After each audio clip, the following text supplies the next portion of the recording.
হাওরে ভেসে বেড়ানোর জন্য পারফেক্ট টাইম হচ্ছে এই সময়টা। হাওরে এসে বৃষ্টি পাওয়া সবচাইতে নাকি ভাগ্যের ব্যাপার, সেই ভাগ্যটা আমার হয়েছে। হাউস বোটের প্রথম দিনেই প্রথম যাত্রা হচ্ছে আমাদের শিমুল বাগানে। এখানে ঘুরে বেড়াবো মনের সুখে। আজকে আমাদের হাওর ভ্রমণের প্রথম দিন। জাদুকাটা নদীতে গোসলের পরে আমরা দুপুরের খাবার খেয়ে এখন যাচ্ছি শিমুল বাগানে। শিমুল বাগানের কাছাকাছি আমাদের বোটটা নিয়ে আসছে। ঘাট থেকে বাইকে করে আমি যাচ্ছি শিমুল বাগানে। এখান থেকে হেঁটেও যাওয়া যায়, কিন্তু হাঁটার কোনো এনার্জি ছিল না আমার, তাই আমি গাড়িতেই যাচ্ছি। আকাশের মন ভালো নেই, যে কোনো মুহূর্তে বৃষ্টি চলে আসতে পারে। আকাশ একদম কালো হয়ে আছে। মাত্র 2-3 মিনিটেই চলে আসছি বাগানের কাছে।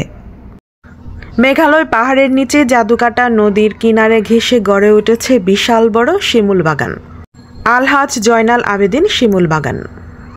এখানে টিকিট কেটে ভিতরে ঢুকতে হয়, কিন্তু আমাদের বোটের লোক এখানে রয়েছে, সেই সবার জন্য টিকিট কেটে এখানে অপেক্ষা করছে।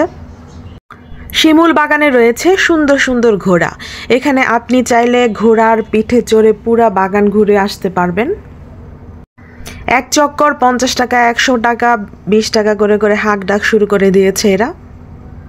আমাদের গ্রুপের 2 জন এখানে ঘোড়ায় চড়ে ঘুরে বেড়াচ্ছে। শিমুল বাগান এক এক সময় এক এক রূপ। এখন চারিদিকে সবুজে ভরা।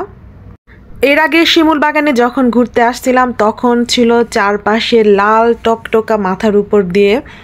তখন ছিল শীতকাল।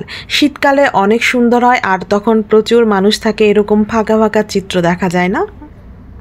শীতকালেও হাওরে ঘোরা যায়, তবে খুব কম। আর শীতকালে হচ্ছে কেউ দিনে এসে দিনে ঘুরে চলে যায় শিমুল বাগান। একটু আগে বৃষ্টি থেমে গিয়েছে, গুড়ি গুড়ি বৃষ্টি ছিল এতক্ষণ ধরে। দূরে মেঘালয় পাহাড় আমাকে হাতছানি দেয়। অনেক আগে গিয়েছিলাম একবার মেঘালয়ে, অসম্ভব সুন্দর এখানে। পরে আবার যাব চিন্তা করে আর যাওয়াই হলো না, এখন তো যাওয়াই বন্ধ। শিমুল বাগানটা 100 বিঘারও বেশি জায়গা জুড়ে তৈরি করা হয়েছে। প্রায় 3000-এর মতো শিমুল গাছ রয়েছে এখানে। শিমুল ফুল যখন ফুটে চারিদিকে লাল টকটকে হয়ে ওঠে। আপনাদেরকে শিমুল ফুল দেখতে হলে আসতে হবে ফাল্গুন মাসে। 15 থেকে 20 দিনের মতো ফুল ফুটে এখানে। আমার কেন মানুষ হয়ে পাখির স্বভাব, আমার শুধু ঘুরে বেড়াতে ইচ্ছে করে। শিমুল বাগান থেকে এক দৌড়ে চলে আসলাম হাউস বোটে। এসেই ছাদে চলে আসছি। সুন্দর মনোরম পরিবেশ, এখানে বসে বসে প্রাকৃতিক সৌন্দর্য উপভোগ করছি। এখান থেকে চলে যাব আমরা নীলাদ্রি লেকে। নীলাদ্রি লেকে রাতে থেকে ওইখান থেকে আমরা চলে যাব টাঙ্গুয়ার হাওরে।